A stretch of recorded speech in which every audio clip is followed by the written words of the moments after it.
Ya Allah. Terus bagaimana hubungan dengan anak saya yang sekolah di pesantren, Pak? Ini mau nanya Kita sudah bersuci atau berwudu. Terima kasih, Kemudian Bapak. wudunya batal. Wudunya batal. Bismillahirrahmanirrahim. Assalamualaikum warahmatullahi wabarakatuh. Alhamdulillah wassalatu wassalamu ala Rasulillah wa ala alihi wa sahbihi mawala wala hawla wala quwata illa billah. Ahlan wa sahlan wa marhaban bikum para pemirsa Fatwa TV dimanapun Anda berada, semoga senantiasa dirahmati oleh Allah Subhanahu wa taala. Puji syukur marilah kita panjatkan kehadirat Allah Subhanahu wa taala atas limpah nikmat yang tak terhingga. Salawat serta salam semoga senantiasa tercurah limpahkan kepada junjungan kita, panutan kita, suri tauladan kita, Nabi Muhammad sallallahu alaihi wasallam. Para pemirsa Fatwa TV dimanapun Anda berada, rahimakumullah, senang sekali rasanya kita kembali dipertemukan oleh Allah Subhanahu wa taala dalam program live interaktif keimanan, doa dan zikir bersama guru kita yang terhormat Al Ustadz Dr. Muhammad Nur Ihsan Hafizallahu taala, yang mana beliau merupakan anggota Dewan Fatwa Perhimpunan Al Irsyad. Selama kurang lebih 1 jam ke depan, insya Allah para pemirsa dimanapun Anda berada, kita akan bersama-sama mengikuti program live interaktif keimanan, doa dan zikir bersama Al Ustadz Dr. Muhammad Nur Ihsan Hafizallahu taala langsung dari studio Fatwa TV Jember. Dan alhamdulillah sudah hadir bersama kita di studio Fatwa TV pada kesempatan kali ini. Kita sapa terlebih dahulu. Assalamualaikum Ustaz. Waalaikumsalam warahmatullahi wabarakatuh. Insyaallah. Ahlan Ustaz, bagaimana kabarnya Ustaz? Ahlan bikum, alhamdulillah bi khair. Alhamdulillah. Semoga antum dan juga semua para pemirsa ya, para pendengar di mana saja berada, semoga juga dalam keadaan sehat walafiat. Amin ya rabbal alamin. Baik, para pemirsa Fatwa TV rahimakumullah dimanapun Anda berada, insyaallah kurang lebih selama 1 jam ke depan kita akan bersama-sama mengikuti program live interaktif keimanan, doa dan zikir. Dan insyaallah nanti di pertengahan acara sebagaimana biasanya akan ada sesi tanya jawab. Tafadhol bagi Anda yang ingin menanyakan hal-hal terkait keimanan, doa dan zikir, Anda dapat bergabung bersama kami di 0821 706087 untuk WhatsApp call, atau Anda juga dapat bergabung bersama kami di 0331 544 6087. Dan para pemirsa dan pendengar dimanapun Anda berada, tak lupa kami sapa terlebih dahulu para pendengar yang bergabung bersama kami melalui radio yang mana merupakan anggota RTVC atau Asosiasi Radio TV Islam Indonesia. Ada dari Radio Binbas Yogyakarta, Radio Sahabat Tegal, Radio MDFM Probolinggo, Radio Hang FM Batam, Radio Amoba Pangkal Pinang, Sago FM Sumatera Barat, Gema FM Bontang, Tuah FM Riau, dan Mas FM Sragen.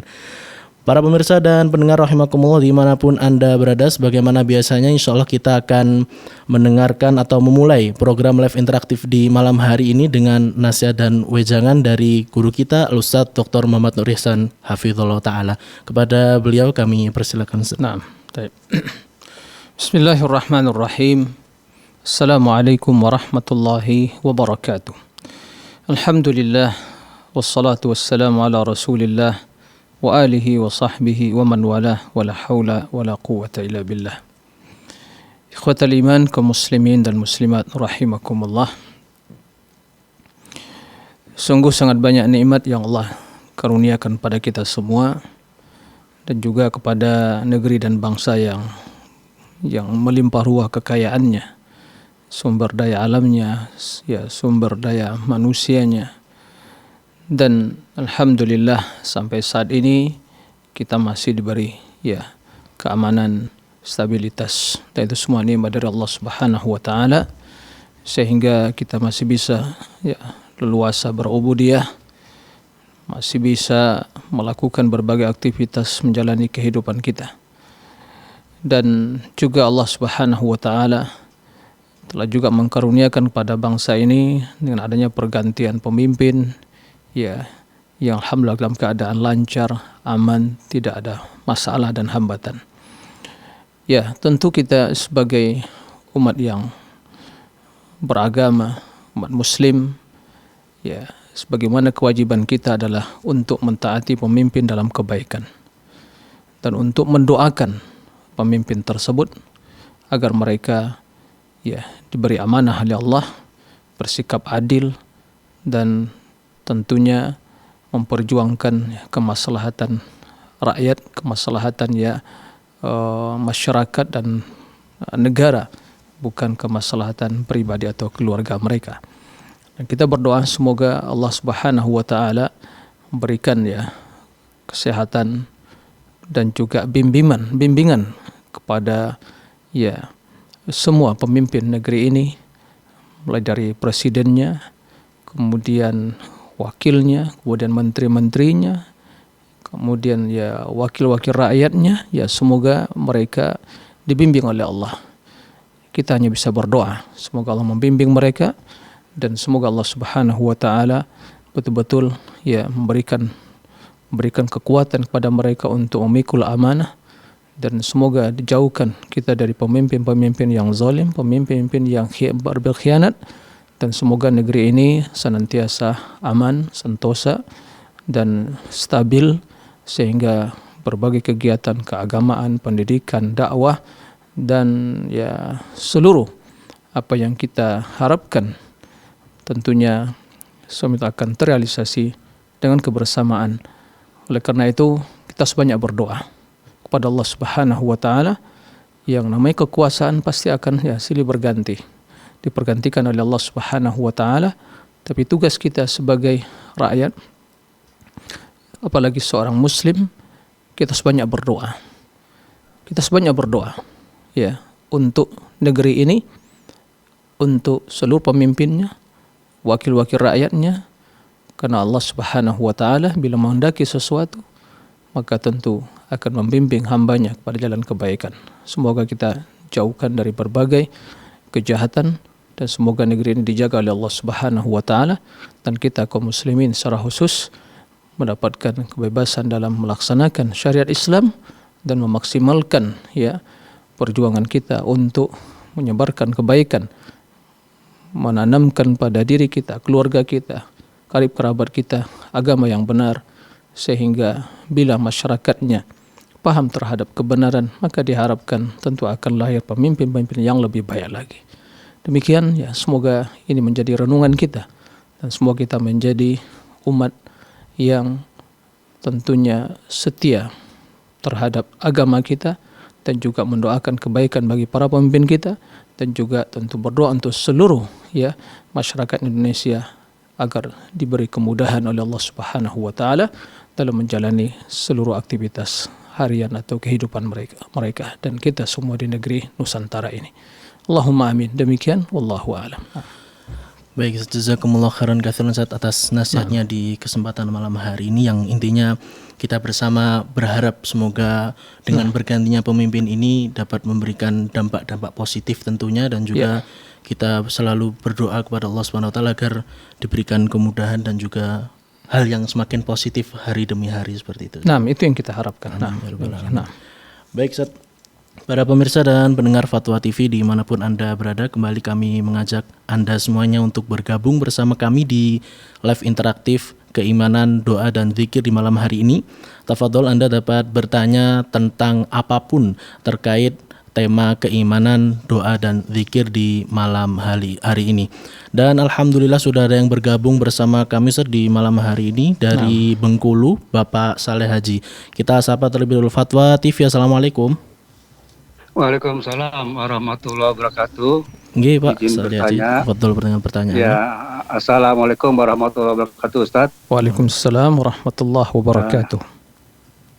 Ya, dalam salah satu hadis disebutkan, Ustaz, bahwa surat Al-Baqarah dan surat Ali Imran itu di akhirat akan memberikan syafaat kepada pembacanya seperti itu. Dan hadis lain juga menyebutkan bahwa bacalah Al-Quran, maka Al-Quran akan memberikan syafaat. Nah, bagaimana caranya, Ustadz, untuk memperoleh syafaat dari Al-Quran itu? Kita baca surat Al-Baqarah, Ali Imran sampai habis begitu, Ustadz? Apakah harus sampai habis dan tiap hari begitu? Sehingga kita mendapatkan syafaat dari surat Al-Baqarah, surat Al-Imran, dan surat-surat yang lainnya, Ustadz. Jazakumullah khairul. Barakallahu fikum. Wassalamualaikum warahmatullahi wabarakatuh. Waalaikumsalam warahmatullahi wabarakatuh. Baik, Ustaz, Ya. tafadhol untuk jawabannya. Ya, terima kasih kepada Pak Soleh Haji di Bengkulu. Barakallahu fiik. Sebagaimana yang dijelaskan dalam hadis yang sahih bahwa Al-Quran dan puasa akan memberikan syafaat kepada orang yang melakukan atau yang membaca. Dan Al-Quran akan berkata kepada Allah, "I Rabbi, mana'tuhun nauma fasyafi'ni fi." Ya Allah, aku telah menghalangnya dari tidur. Kenapa dia membaca Al-Quran di malam hari? Ya, baca Al-Quran di malam hari, dia solat dan membaca Al-Quran di malam hari. Maka kata Al-Quran, berikanlah aku syafaat kepadanya. Begitu juga puasa mengatakan, ya Allah, mana'tuhu mina at-ta'ami wasyarabi fasyafi'ni fi. Aku telah menghalangnya dari makan dan minum. Maka berikanlah syafaat, ya, berikan kepadaku syafaat untuknya. Jadi membaca Al-Quran secara umum itu tentunya akan menjadi sebab mendapatkan syafaat Al-Quran. Dan secara khusus bahwa surah Al-Baqarah, Al-Imran ya merupakan dua surat yang mulia, ya, dua surat yang mulia yang mendapatkan keutamaan. Maka membacanya secara utuh dan secara sempurna dengan tadabbur, ya, sesuai dengan kemampuan kita. Dan bila kita membacanya, kemudian baca Al-Quran secara umum, secara keseluruhan, menyelesaikan Al-Baqarah, besok dibaca lagi, ya, tidak mesti satu kali majelis bisa dikhatamkan. Kalau itu bisa dilakukan, ya, kurang lebih Al-Baqarah 2 juz setengah lebih, ya, bagus sekali. Jika tidak sesuai dengan kemampuan kita. Nah, yang penting maksud dari ayat atau hadis tersebut motivasi bagi kita semua untuk memperbanyak baca Al-Quran, terutama surah-surah yang tadi mendapatkan keutamaan. Jadi di sini Al-Quran secara keseluruhan akan berikan syafaat. Maka perbanyaklah baca Al-Quran sehingga nanti Al-Quran akan, ya, membela kita di sisi Allah Subhanahu wa taala dan menjadi sebab untuk mendapatkan syafaat Allah Subhanahu wa taala. Nah, demikian, wallahu a'lam. Baik, terima kasih Ustaz atas jawabannya untuk Bapak Saleh Haji yang ada di Bengkulu.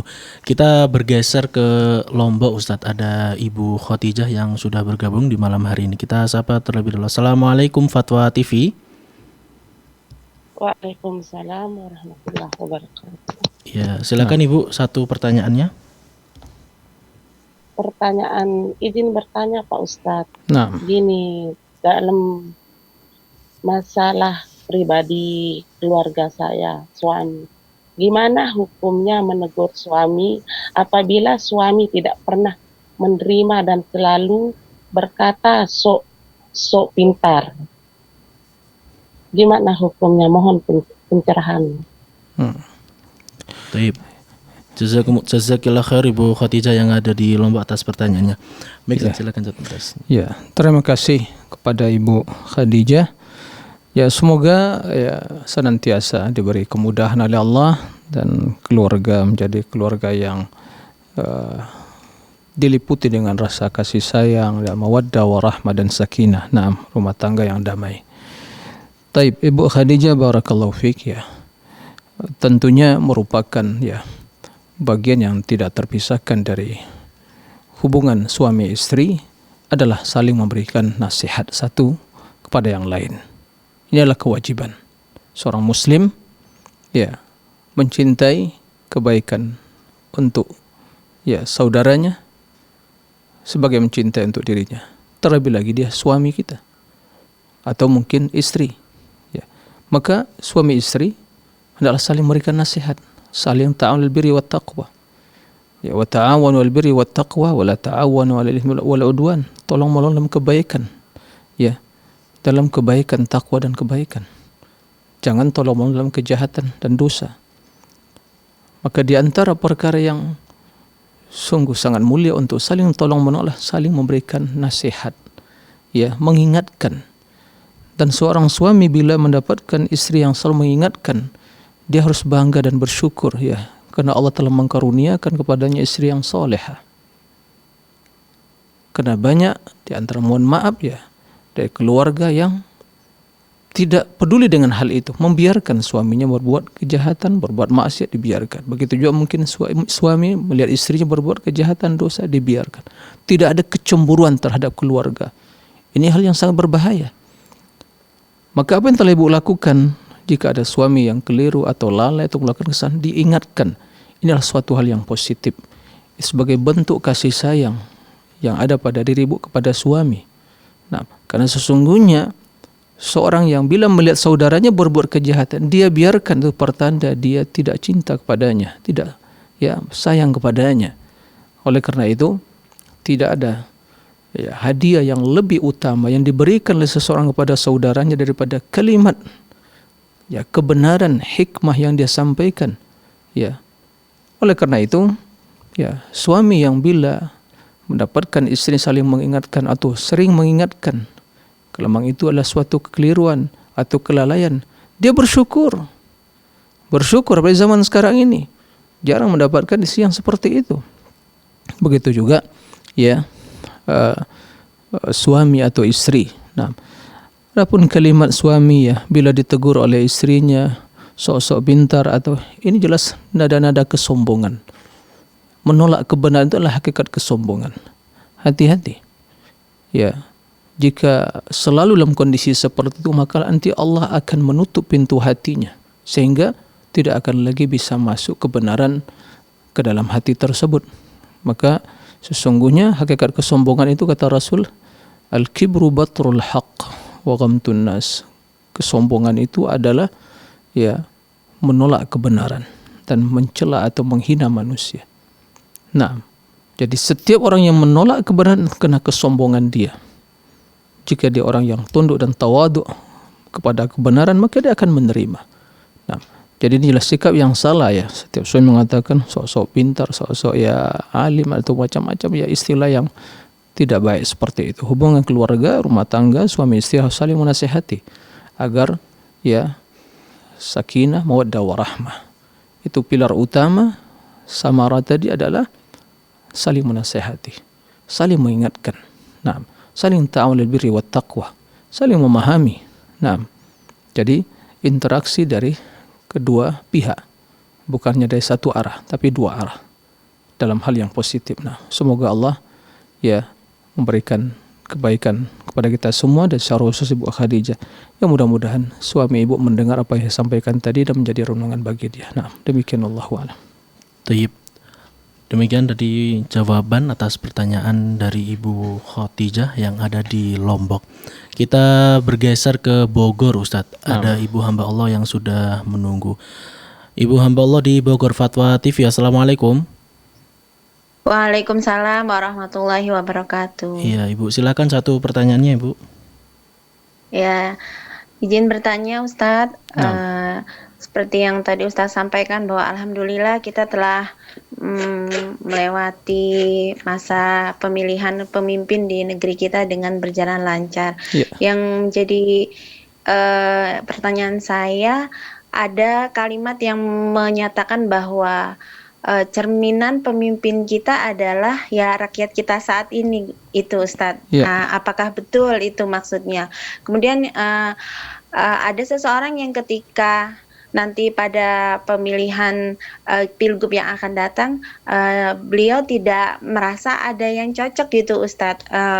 Apakah boleh untuk tidak ikut memilih? Bagaimana menurut pandangan Ahlus Sunnah, Ustadz? Itu saja. Assalamualaikum warahmatullahi wabarakatuh. Waalaikumsalam warahmatullahi wabarakatuh. Terima kasih Bu hamba Allah yang ada di Bogor. Jadi ada dua pertanyaan, Ustadz ya. Jadi yang pertama terkait dengan pemimpin. Nah, ini ada yang mengatakan bahwa pemimpin itu adalah cerminan dari rakyatnya. Nah, kemudian yang kedua berkaitan dengan pilkada yang beberapa hari lagi akan dilaksanakan ini, boleh nggak kita golput atau tidak memilih, Ustadz? Nah, Taib.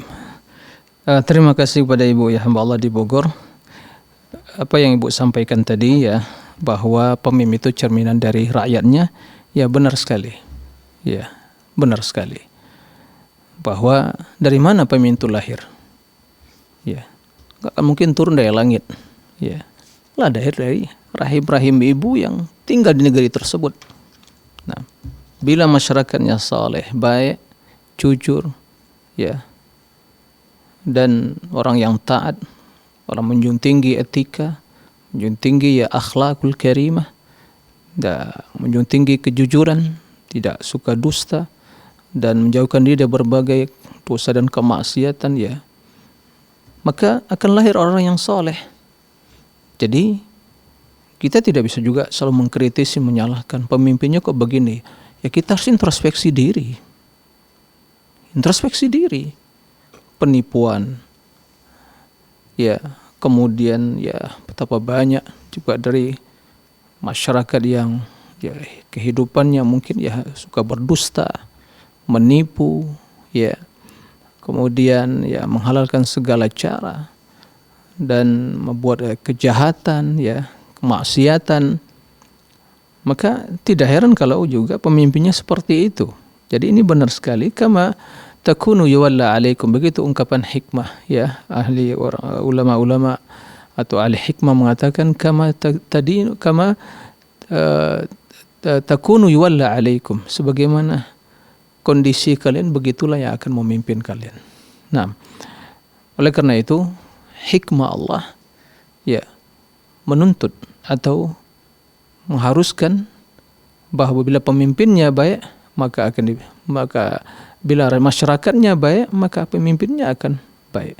Tapi bila masyarakatnya tidak baik maka juga sesuai dengan kondisi mereka. Maka prinsip kita agama Islam itu bagaimana kita untuk selalu mengajak masyarakat agar menjadi orang yang baik, ya, orang yang jujur, orang yang beretika, orang yang berakidah yang benar. Karena diharapkan disitulah akan lahir pemimpin-pemimpin yang memimpin mereka. Nah, tapi bila jauh dari agama, ya, tidak mempedulikan agama, maka yang juga akan memimpin orang-orang yang seperti itu. Apalagi dengan sistem demokrasi yang itu hanya kepentingan belaka, ya, maslahat, ya. Nah, adapun yang kedua tadi ya, tentu di sini ya kembali kepada pilihan masing-masing. Jika dia ada lihat maslahatnya, ya silakan. Tapi ternyata dia tidak ada lihat maslahat, yaitu kembali kepada hak masing-masing. Jadi setiap daerah tentu akan berbeda, ya. Tapi bila di sana ada dua kandidat, yang satu ya lebih memperjuangkan hak ya, yaitu dari program-program yang positif, yang baik, ya, dan yang satu lagi mungkin ya kurang direkomendasikan, maka kenapa tidak kita lebih mendukung yang diharapkan mereka akan lebih banyak berbuat kemaslahatan bagi agama kita dan juga bagi ya perkembangan mungkin negeri kita masing-masing atau daerah kita masing-masing. Jadi hal ini ya secara hukum ya jika ada maslahat ya boleh. Tapi kalau tidak ada maslahat ya sama saja, yaitu kembali kepada hak masing-masing. Nah, demikian wallahu a'lam. Baik, demikian jawaban untuk ibu hamba Allah yang ada di Bogor berkaitan dengan pemimpin adalah cerminan dari rakyatnya dan juga terkait dengan pemilu kada. Dan kembali kita ajak para pemirsa dan pendengar dimanapun Anda berada untuk bergabung bersama kami di live interaktif keimanan, doa dan zikir bersama Al-Ustadz Dr. Muhammad Nur Ihsan MA Hafizahullah Ta'ala di malam hari ini. Tafadhol Anda dapat bergabung melalui telepon di 0821 706087 untuk WhatsApp call, atau juga Anda dapat bergabung di 0331 544 6087. Dari Bogor kita bergeser ke Padang. Ustadz, ada Ibu Yani yang sudah menunggu. Assalamualaikum Ibu Yani, Fatwa TV. Waalaikumsalam warahmatullahi wabarakatuh. Ya Ibu, silakan satu pertanyaannya Ibu. Ya Ustadz, mau bertanya soal apa yang dimaksud dengan makam Ibrahim itu Ustadz. Apakah itu yang Ka'bahnya atau apa itu Ustadz? Ya, itu saja Ustaz. Baik. Jazakillah khair. Assalamualaikum warahmatullahi wabarakatuh. Waalaikumsalam warahmatullahi wabarakatuh. Baik, terima kasih Bu Yani yang ada di Padang atas pertanyaannya berkaitan dengan makom Ibrahim. Nah, ya. Terima kasih. Barakallahu fiik pada Ibu Yani ya. Iya, Yani. Di Padang, barakallahu fiik. Ya, Allah Subhanahu wa taala menjelaskan dalam Al-Qur'an, ya, merintahkan nabinya dan juga ya kita semua kaum muslimin, wattakhidhu min maqami Ibrahim musalla. Jadi jadikanlah maqam Ibrahim sebagai musalla, tempat solat. Sehingga ya Nabi sallallahu alaihi wasallam mencontohkan begitu beliau selesai tawaf, maka di akhir atau selesai tawaf 7 putaran beliau solat 2 rakaat, tentunya menghadap Ka'bah, dan posisi beliau di belakang maqam Ibrahim. Ya. Apa itu maqam Ibrahim? Ya, itu bekas ya telapak Nabi Ibrahim tatkala ya beliau menjadikan atau untuk membangun Ka'bah, untuk mengangkat batu, ya untuk memasang batu tersebut, ya untuk membangun Ka'bah, sehingga membutuhkan ya tanjakan untuk mengangkat batu agar ya meninggikan bangunan Ka'bah tadi, sehingga menimbulkan bekas. Itulah maqam, ya tempat, ya bekas tempat dia berdiri. Bukan makam ya di sini artinya kuburan. Kita mengartikan di Indonesia itu ya ini makam itu kuburan, bukan itu maksudnya. Jadi adalah bekas, dan itu dulu nempel ya di Ka'bah tersebut. Ya. Setelah itu ya di zaman Umar bin Khattab beliau menggesernya. Karena tidak akan mungkin posisi yang sekarang itu kurang lebih antara makam dengan Ka'bah itu ya kurang lebih mungkin ya ada 4 meteran gitu ya, atau lebih. Ya, bahkan lebih ya. Sehingga bisa dijadikan tempat tawaf. Ya, tidak akan mungkin sejauh itu Nabi Ibrahim berdiri kemudian meletakkan batu, ya anaknya Ibrahim, Ismail mengambilkan batu kemudian dia meletakkan, ya memasang batu demi batu sehingga bangunan Ka'bah menjadi ya tinggi. Nah, jadi itulah maksud dari maqam Ibrahim, bekas dari telapak Nabi Ibrahim di waktu beliau jadikan sebagai tanjakan untuk mengangkat batu demi batu untuk membangun Ka'bah tersebut. Nah, demikian Allahu a'lam. Baik, itu tadi jawaban untuk Ibu Yeni yang ada di Padang yang bertanya tentang maqam Ibrahim ya. Baik, kita beralih ke website Ustadz sembari menunggu penelpon yang masuk di kesempatan hari kali ini. Ada Ahmad Sopian yang ada di Batu, Jawa Timur. Assalamualaikum Ustadz. Kenapa di negeri kita Islam itu berpecah belah, tidak seperti zamannya Rasulullah SAW saat itu Ustadz? Ya. Terima kasih ya Pak Ahmad Sopian. Bukan di negeri kita saja. Ya. Di seluruh pelosok dunia ini ya di mana kaum muslimin sudah terpecah belah. Karena Nabi SAW telah memprediksi hal itu. Ya. Apa kata Nabi alaihi salatu wassalam? Sataftariku hadhil ummah ala 73 firqah. Kulluha finnar illa wahidah.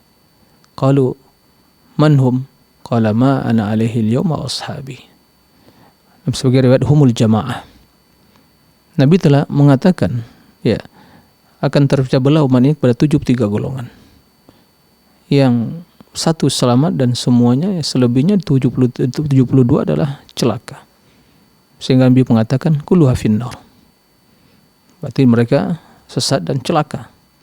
Ya, yang selamat satu dinamakan firqatun najah, kelompok yang selamat, golongan yang selamat. Nabi ditanya siapa mereka? Kemudian Rasul menjelaskan sifat dari golongan yang selamat tadi, ma'ana alaihi al-yawma wa ashabi. Yaitu orang yang mengikuti apa yang aku ikuti pada hari dan para sahabatku. Itulah ahli sunnah wal jamaah. Nah, ini adalah hadis ancaman. Hadis ancaman karena telah menjadi takdir Allah Subhanahu wa taala akan terjadi perpecahan. Dan perpecahan tersebut disebabkan hawa nafsu. Bukan yang dimaksud perpecahan dalam hadis tersebut ya perbedaan para ulama dalam permasalahan-permasalahan fikih yang dikenal dengan istilah ya al-masail ijtihadiyah ya. Bukan itu maksudnya. Itu perbedaan para ulama dari sisi pandang mereka dan mereka tidak berpecah belah. Berbeda pendapat dalam memahami satu dalil tapi berbeda dari sisi pendalilan. Nah, itu tidak masalah, tidak tercela. Karena semua para ulama tersebut tujuannya ingin sampai kepada kebenaran. Adapun perpecahan yang dimaksud dalam hadis yang disampaikan tadi adalah perpecahan dalam masalah akidah, yaitu disebabkan oleh hawa nafsu. Hawa nafsu. Masing-masing merasa benar. Dan tentu standar kebenaran adalah qala Allah wa qala Rasul. Maka semua yang menyimpang tadi pasti telah menyelisihi Al-Quran dan Sunnah. Dan pemahaman para salafus saleh itu sahabat Rasulullah SAW. Itu yang menyebabkan perpecahan. Makanya Allah Subhanahu wa taala memerintahkan kita untuk kembali kepada siapa? Pendapat masing-masing, pemikiran, ideologi, ya, pemahaman sekte masing-masing, kelompok masing-masing, tidak. Allah mengatakan, ya ayyuhalladzina amanu atti'ullaha wa atti'ur rasul wa ulil amri minkum fa in tanaza'tum fi syai'in farudduhu ila Allahi war rasul in kuntum tu'minuna billahi wal yawmil akhir dzalika khairu wa ahsanu ta'wila. Wahai orang beriman, taatlah kalian kepada Allah dan taatlah kepada Rasul dan para pemimpin di kalangan kalian, yaitu pemimpin yang tentunya dalam kebaikan tentunya, ya, karena ketaatan kepada pemimpin dalam kebaikan. Innamat ta'atu fil ma'ruf. Kemudian kata Allah Subhanahu wa taala, jika kalian berselisih pendapat dalam suatu perkara, apa saja perkaranya, kemana dikembalikan? Kepada Allah dan Rasulnya, kepada Al-Quran dan Sunnah Rasul. Jika kalian orang yang beriman, dan itulah yang terbaik akibatnya. Tapi yang jadi permasalahan, jadi perbedaan dalam masalah akidah, dia mengatakan, oh, mazhab saya begini, ya, oh, kelompok saya begini. Dia mengklaim kelompoknya yang benar. Padahal kalau dikembalikan pada Al-Quran ternyata itu tidak benar. Ya, dia mendapatkan tokoh begini saya kagumi, begini mengatakan. Ini jelas adalah sikap yang keliru. Nah, itu yang menyebabkan perpecahan tadi.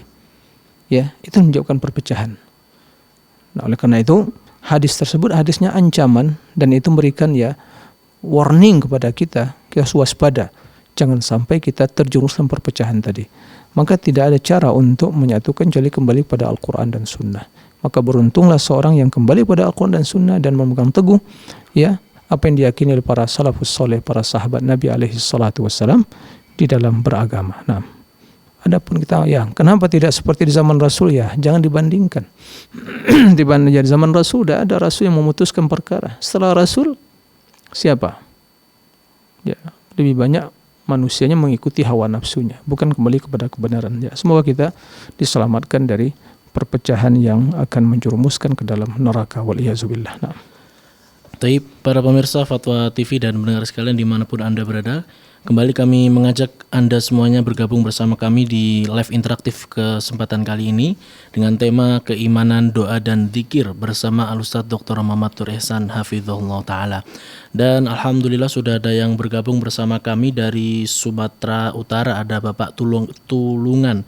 Assalamualaikum Fatwa TV. Waalaikumsalam. Baik, silakan Bapak untuk pertanyaannya.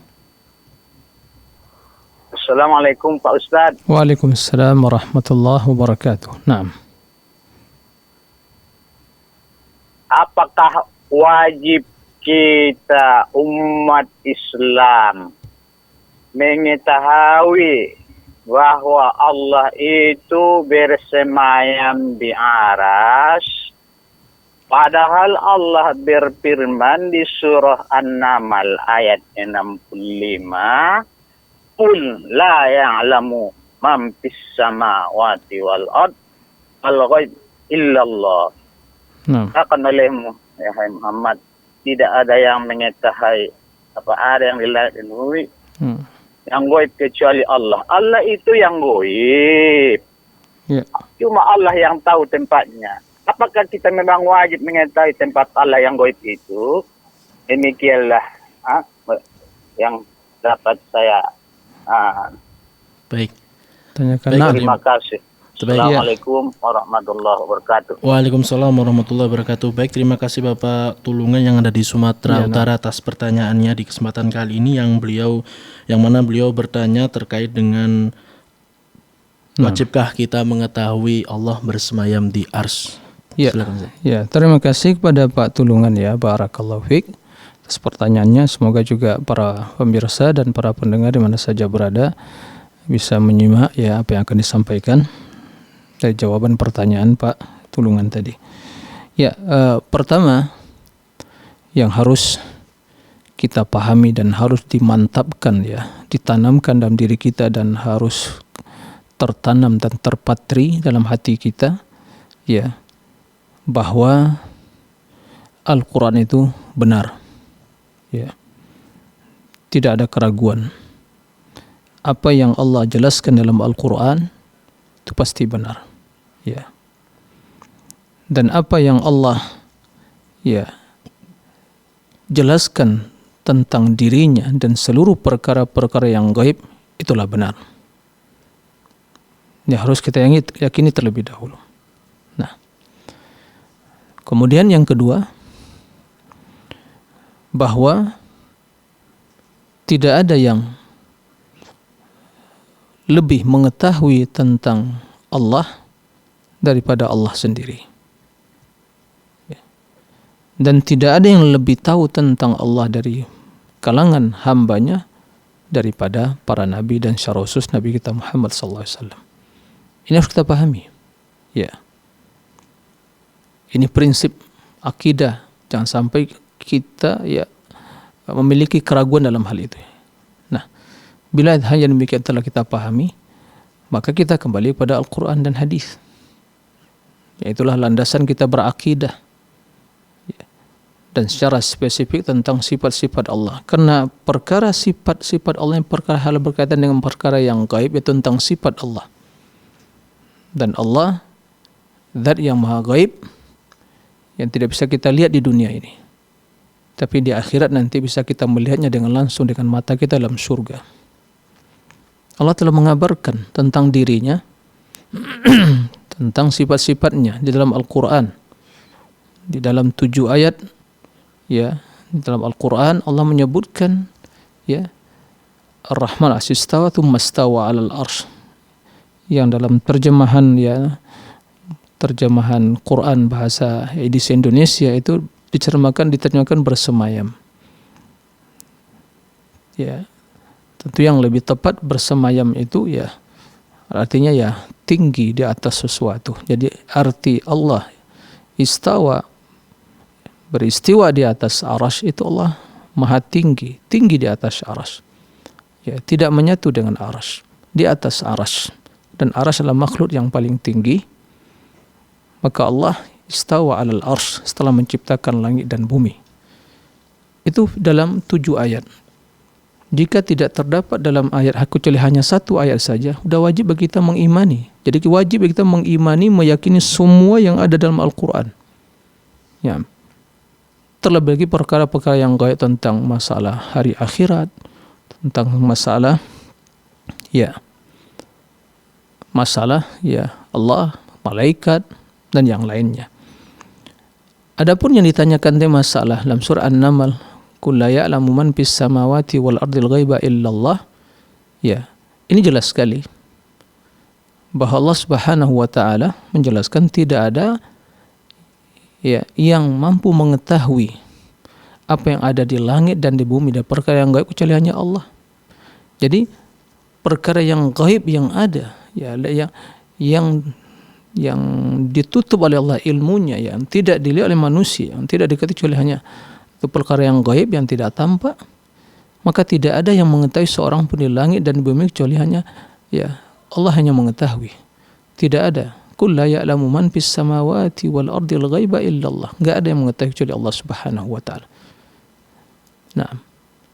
Dan ayat ini bukan berarti kita tidak mengetahui Allah nama-nama dan sifat-sifatnya.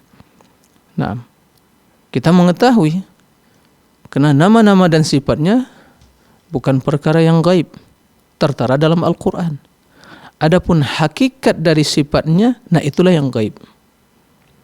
Ya, jadi sifat dan nama-namanya bukan perkara yang gaib karena disebutkan dalam Al-Quran. Memang ada nama-nama dan sifat yang tidak Allah turunkan dalam Al-Quran.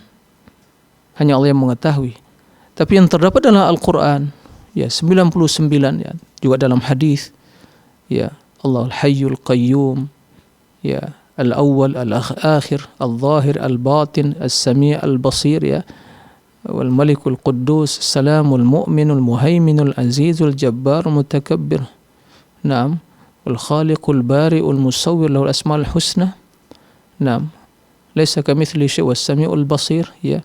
Al aliyul kabir, al ghafurur rahim, al azizul hakim, ya. As-sami'ul alim, dan seterusnya. Naam. Dzul quwwatil matin, dan seterusnya, ya. Itu tertera dalam Al-Qur'an. Ya, wajib kita pelajari agar kita kenal kepada Allah, bahwa Allah yang kita ibadati memiliki nama-nama tersebut, memiliki sifat-sifat tersebut. Ya, maka wajib diimani karena itu benar. Ya. Tapi bagaimana hakikatnya? Nah, ini yang tidak kita ketahui. Jadi di sini perkara yang gaib, hakikatnya tidak kita ketahui. Kenapa? Karena kita tidak pernah melihat Allah. Seorang baru mengetahui sesuatu, hakikat sesuatu bila dia melihatnya. Allah tidak bisa kita lihat. Tapi kita memahami, meyakini ada nama-namanya dan ada sifat-sifatnya. Ya, di antara sifatnya Allah menyebutkan bahwa Allah istawa alal arsy, maha tinggi di atas arsy.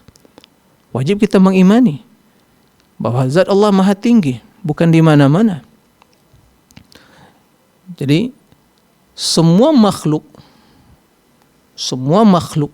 ciptaan Allah, ya, bila dibandingkan dengan Allah, maka mereka semua adalah berada di bawah Allah, dan Allah yang maha tinggi. Jadi kita berbicara, tatkala berbicara tentang masalah Allah, itu permasalahan yang berkaitan dengan masalah perkara yang gaib, ya, hakikatnya. Tapi tatkala kita berbicara tentang nama-nama Allah dan sifat-sifat yang disebutkan dalam Al-Quran, itu perkara yang diketahui. Makanya Allah perintahkan kita untuk mengetahui hal itu.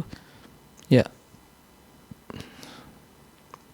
Allah perintahkan kita untuk mengetahui hal itu. Lita'alamu anna Allah ala kulli syai'in qadir wa anna Allah qad hata bi kulli syai'in. Jadi mengetahui makna dari nama-nama dan sifat-sifat tersebut bukan perkara yang gaib, tapi perkara yang tidak tampak, bagaimana ya malaikat maut mencabut roh, bagaimana kejadian alam barzakh, bagaimana ya soal munkar wa nakir, bagaimana alam akhirat, bagaimana hakikat sifat Allah, bagaimana istawanya, ya tingginya Allah di atas arsy, itu tidak kita ketahui, perkara yang gaib. Tapi maknanya diketahui. Apa maknanya? Yaitu tinggi. Ya, itu maksud dari ya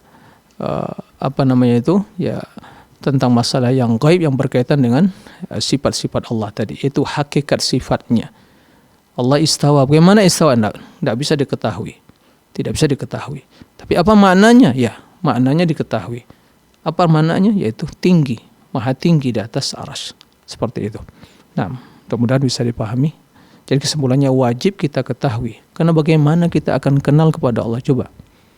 Bagaimana kita akan kenal kepada Allah? Di situ kita akan mengetahui keagungannya, kemuliaannya, ya, kesempurnaannya. Bagaimana kita akan kenal kalau kita tidak mengetahui nama-nama dan sifat-sifatnya? Mustahil, gak ada cara yang lain. Maka Allah perkenalkan dirinya kepada kita. Dalam Al-Quran disebutkan istawa alal arsy, yadullah fawqa aydihim, nah, wa yabqa wajhu rabbik. Ya, seperti itu. Nah, kemudian sifat-sifat yang lain disebutkan oleh Allah tentang dirinya. Ya, kemudian dipertegas oleh Nabi tentang sifat-sifat tersebut. Nah, demikian Allahu a'lam. Baik pemirsa, itu tadi jawaban untuk Bapak Tulungan yang ada di Sumatera Utara yang bertanya terkait dengan wajibkah kita mengetahui bahwa Allah bersemayam di arsy. Dari Sumatera Utara kita bergeser ke Bengkulu, ada Bapak Zainun yang sudah menunggu. Fatwa TV. Assalamualaikum. Waalaikumsalam warahmatullahi wabarakatuh. Baik, silakan Bapak, satu pertanyaannya. Mau izin bertanya ya Ustaz ya. Nah, silakan Pak. Kita sudah berdoa, apakah benar doa sudah berdoa asyhadu an la ilaha illallah wa asyhadu anna Muhammadan rasulullah Allahumma ja'alni minat tawabina wa ja'alni minat mutatahhirina. Ada hadisnya apa tidak? Itu jalan satu pertanyaan.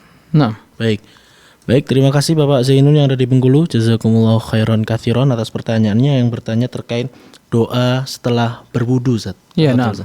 Terima kasih. Ya, apa yang Bapak sampaikan tadi Pak Zainun barakallahu fiikum tentang doa setelah berwudu, nah, itu benar, sahih riwayatnya, yaitu seorang setelah berwudu asyhadu an la ilaha illallah Muhammadan Rasulullah Allahumma ja'alni minat tawwabin wa ja'alni minat mutatahhirin. Nah, itu ya hadisnya sahih, tidak ada masalah ya. Itu sudah sepantasnya untuk kita baca setelah kita berwudu. Nah, demikian Allahu a'lam. Baik, Terima kasih Ustadz untuk Ya. jawabannya untuk Bapak Zainun yang ada di Bengkulu. Selanjutnya kita bergeser ke Medan. Ada Bapak Ali yang telah bergabung. Fatwa TV, Assalamualaikum Bapak Ali. Waalaikumsalam warahmatullahi wabarakatuh. Iya, silakan Bapak Ali, satu pertanyaannya di malam hari di kesempatan kali ini. Ya. Assalamualaikum Ustaz. Waalaikumsalam warahmatullahi wabarakatuh. Ini gini Ustaz, kalau kita membaca Al-Quran, kita mohonkan kepada Allah supaya sampaikan pahalanya kepada orang tua kita dan keluarga kita dan kaum muslimin dan muslimat. Apakah itu sampai? Dan pahala yang kita sampaikan kepada orang tua kita tadi itu, apakah juga kita dapat pahala atau bagaimana Ustaz yang membaca? Terima kasih Ustaz. Assalamualaikum warahmatullahi wabarakatuh. Waalaikumsalam warahmatullahi wabarakatuh. Terima kasih Bapak Ali yang ada di Medan yang bertanya apakah Al-Quran yang kita baca ini pahalanya sampai ke orang tua atau kita juga mendapatkan pahalanya atau tidak Ustaz? Ya. Terima kasih pada Pak Ali di Medan, barakallahu fiik. Yang pertama, ini tidak terlepas dari perbedaan para ulama, ya, apakah ya menghadiahkan pahala ibadah itu sampai kepada si mayit. Nah, tidak diragukan terdapat dalam sebagian dalil yang menjelaskan bahwa orang yang masih hidup boleh membadalkan atau menggantikan atau dia melakukan ibadah dan meniatkan ibadah tersebut untuk orang lain. Ya, seperti dia bersedekah kemudian diniatkan sedekah itu pahalanya untuk orang lain, atau dia berwakaf gitu ya. Adapun doa yang tidak ragukan bahwa itu jelas sampai ya bermanfaat. Begitu juga seorang yang meninggalkan puasa karena ada uzur kemudian belum sempat menggantinya, mengqadanya ya sebelum dia atau telah meninggal sebelum mengqadanya, maka hal itu keluarganya yang untuk mengqadha ya atas nama dia. Atau juga seorang yang belum pernah berhaji, maka dia berhaji dan pahalanya itu ya pahala haji tersebut ya adalah untuk yang telah meninggal. Adapun ya membaca Al-Quran, ya ada sebagian mengatakan itu sampai karena termasuk amal ibadah.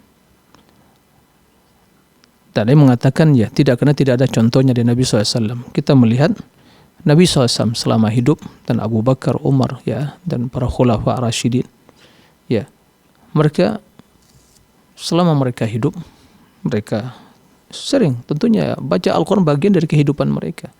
Nabi begitu juga. Tapi tidak terdapat satu riwayat yang menjelaskan Nabi itu ya mengkhususkan bacaan Qur'annya untuk ya yang telah meninggal, ya anak yang telah meninggal, ya. Begitu juga Abu Bakar, Umar dan yang lainnya. Nah, karena tidak kelangan para fuqaha mutaakhirin ya terjadi perbedaan. Nah, oleh karena itu dalam hal ini wallahu alam ya yang utama dalam hal ini kita tidak mengkhususkan baca Al-Quran dihadiahkan ya untuk yang telah meninggal. Ya, apalagi menjadi sebagai tradisi kita setiap meninggal kemudian kita ramai-ramai baca Al-Quran. Dan terkadang di waktu masih hidup yang meninggal nggak pernah baca Al-Quran. Begitu telah mati meninggal baru dibacakan Al-Quran. Ini jelas fenomena yang tidak sesuai dengan tuntunan ya Al-Quran untuk orang yang hidup. Nah, dan dalam hal ini untuk penggantinya apa? Memperbanyak doa, mendoakan yang telah meninggal tadi untuk kaum muslimin. Karena itu yang sangat dibutuhkan mereka. Ya, keampunan.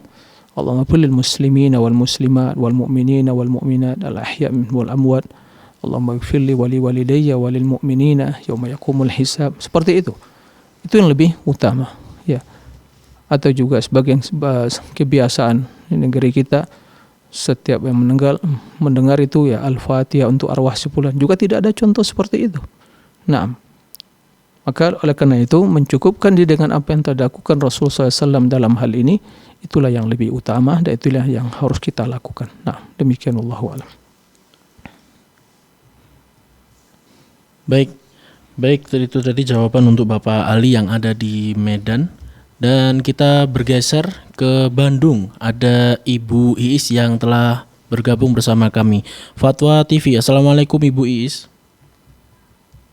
Waalaikumsalam warahmatullahi wabarakatuh. Baik, Ibu, silakan satu pertanyaannya, Izin bertanya, Ustaz. Nah, begini, ketika kita dibangkitkan nanti dari alam kubur setelah kiamat, itu seluruh manusia dalam keadaan sempurna seperti ketika masih ada di dunia, atau bermacam-macam dengan sesuai amalnya.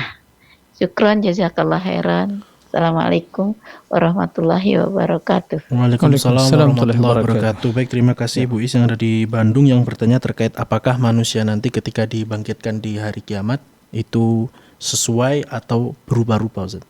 Nah, ya, terima kasih kepada Ibu Is, barakallahu fiik atas pertanyaannya.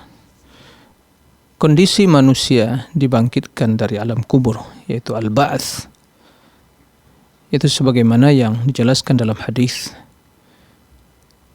Mereka dibangkitkan dalam keadaan yub'atsunan nas uratan, hufatan, uratan, ghurla. Di mana mereka dibangkitkan dalam kondisi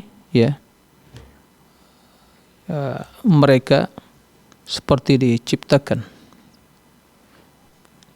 pertama sekali sempurna utuh, tidak dikhitan, dan mereka akan dikumpulkan di padang mahsyar dalam keadaan dikumpulkan di padang mahsyar dalam keadaan seperti sedia kala. Tidak berbaju, tidak dikhitan, dan tidak bersandal. Seperti itu. Ya, kemudian orang-orang yang di dunia di padang mahsyar dikumpulkan, dan kita mengetahui bagaimana kondisi padang mahsyar terik matahari, maka mereka akan banjiran keringat dan menutupi jasad dan fisik mereka sesuai dengan amalan mereka masing-masing. Begitu juga orang yang sombong di dunia nanti dikumpulkan dan dengan fisik yang kerdil atau kecil, seperti semut, kemudian diinjak-injak oleh manusia karena dulu dia dunia menyombongkan diri. Jadi intinya manusia dibangkitkan dari alam kubur dalam keadaan tidak memiliki sesuatu, karena mereka akan digiring padang mahsyar dalam kondisi mereka tidak berbaju dan tidak bersandal dan tidak dikhitan, sehingga Aisyah bertanya, bagaimana nanti, apakah laki dan wanita tidak saling melihat aurat mereka? Rasul mengatakan, asyaddu min an yahuma dzalik, kondisinya dan keadaannya sungguh sangat dahsyat, tidak lagi terbesit dalam benak pikiran seorang akan melihat kepada aurat yang lain. Jadi bila seorang berbuat baik, maka dia akan dibangkitkan dan digiring ke padang mahsyar dan keadaan baik. Tapi bila seorang di dunia akan menyombongkan diri, maka dia juga akan digiring ke dan hina. Dan semua hal itu sesuai dengan amalan dan keadaan mereka di dunia. Demikian, Allahu a'lam. Baik, dari Bandung kita bergeser ke penanya berikutnya dan sekaligus menjadi pertanyaan terakhir di malam hari ini. Ada Ibu Muharni yang ada di Sumatera Barat. Fatwa TV, Assalamualaikum. Waalaikumsalam warahmatullahi wabarakatuh. Silakan Ibu, satu pertanyaannya Ibu. Ya, mau bertanya Ustadz. Assalamualaikum Ustadz. Waalaikumsalam warahmatullahi wabarakatuh. Ini Ustadz, saya ini ingin bertanya. Ada katanya kita itu masuk surga bukan karena amalan kita, bukan karena rajin puasa, bukan karena rajin sholat, tetapi adalah rahmat Allah. Jadi apa maksudnya itu Ustaz? Terima kasih. Assalamualaikum warahmatullahi wabarakatuh. Waalaikumsalam warahmatullahi wabarakatuh. Baik, silakan. Ya, terima kasih kepada Ibu Muharni di Sumber. Sebagaimana dalam hadis Nabi alaihi salatu wassalam menjelaskan, i'lamu fa innahu lan yudkhila ahadakum al-jannata amaluhu. Qalu wala anta ya Rasulullah? Qala wala ana illa an yataghammadani Allah bi rahmatin min wa fadl. Ketahuilah, kata Nabi alaihi salatu wassalam, tidaklah amalan seorang yang akan masukkan dia ke dalam surga. Para sahabat bertanya, juga Anda ya Rasulullah? Nabi mengatakan juga saya, kecuali bila Allah merahmatiku dan memberikan karunia kepadaku. Lalu bagaimana dengan amal kita? Ya, apakah tidak menjadi sebab masuk surga? Ya, amalan tersebut adalah sebab untuk meraih rahmat Allah, dan masuk surga adalah rahmat Allah Subhanahu wa ta'ala, bukan semata-mata amalan kita. Oleh karena itu, tidak boleh kita menyombongkan diri atau berbangga-bangga dengan amalan kita, karena sesungguhnya surga tersebut atau amalan tersebut bukanlah untuk mengganti atau membeli surga. Ya, tidak cukup, amalan kita itu tidak cukup. Tapi amalan tersebut adalah sebab untuk mendapatkan rahmat Allah, sehingga dengan demikian Allah merahmati kita dan memasukkan ke dalam surga. Itu maksudnya. Maka jangan pernah apapun bentuk amalan kita, sebanyak apapun dalam pandangan kita, ya, dalam penilaian kita, amalan kita sendiri, ya, jangan pernah menyombongkan diri, karena amalan tersebut tidaklah cukup untuk meraih surga Allah. Tapi kita harus beramal, bersungguh-sungguh, karena dengan amalan tersebut kita akan mendapatkan rahmat Allah, sehingga dengan demikian Allah merahmati kita dan masukkan ke dalam surganya, karena surga adalah rahmat Allah Subhanahu wa ta'ala.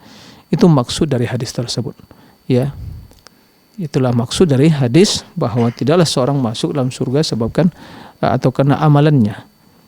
Arti itu menjadi pengganti, tidak. Tapi surga, ya, adalah didapatkan dengan rahmat Allah, dan untuk mendapatkan rahmat Allah adalah dengan kita beramal kebajikan di dunia ini. Nah, demikian, Allahu a'lam.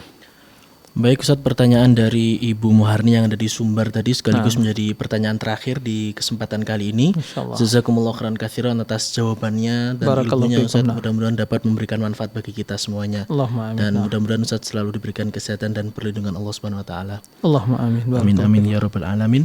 Baik para pemirsa dimanapun Anda berada, baru saja kita ikuti bersama program live interaktif Keimanan, Doa, dan Zikir bersama Al-Ustadz Dr. Muhammad Nur Ihsan Hafizahullah Ta'ala. Terima kasih kami ucapkan kepada seluruh pemirsa yang telah bergabung di kesempatan kali ini, baik melalui telepon maupun chat. Dan kami mengajak kepada para pemirsa dimanapun Anda berada untuk tetap mengikuti siaran kami melalui satelit Telkom 4 merah putih pada ring frekuensi 3720 MHz dengan nomor simbol rate 32727 horizontal. Selain itu, Anda dapat mengunjungi kami di www.dewanfatwa.com atau di www.fatwatv.id serta beberapa media sosial yang sudah terverifikasi. Dan tak lupa kami mengajak para pemirsa dan pendengar dimanapun Anda berada untuk mendukung program-program Fatwa TV dengan menyisihkan sebagian hartanya melalui nomor rekening yang tersedia di layar kaca Anda saat ini. Baik para pemirsa dan pendengar dimanapun Anda berada, usai sudah perjumpaan kita di kesempatan kali ini, mewakili seluruh kerabat kerja yang bertugas mengucapkan mohon maaf yang sebesar-besarnya apabila ada pertanyaan yang mungkin belum dibacakan, dan akhirnya kami pamit undur diri dari hadapan Anda semuanya. Kita tutup, subhanakallahumma rabbana bihamdika asyhadu alla ilaha illa anta astaghfiruka wa atubu ilaik. Barakallahu fikum, ila liqa, wassalamualaikum warahmatullahi wabarakatuh. Ya Allah. Terus bagaimana hubungan dengan anak saya yang sekolah pesantren? Ini mau nazar. Sudah bersuci atau berumur. Terima kasih. Kemudian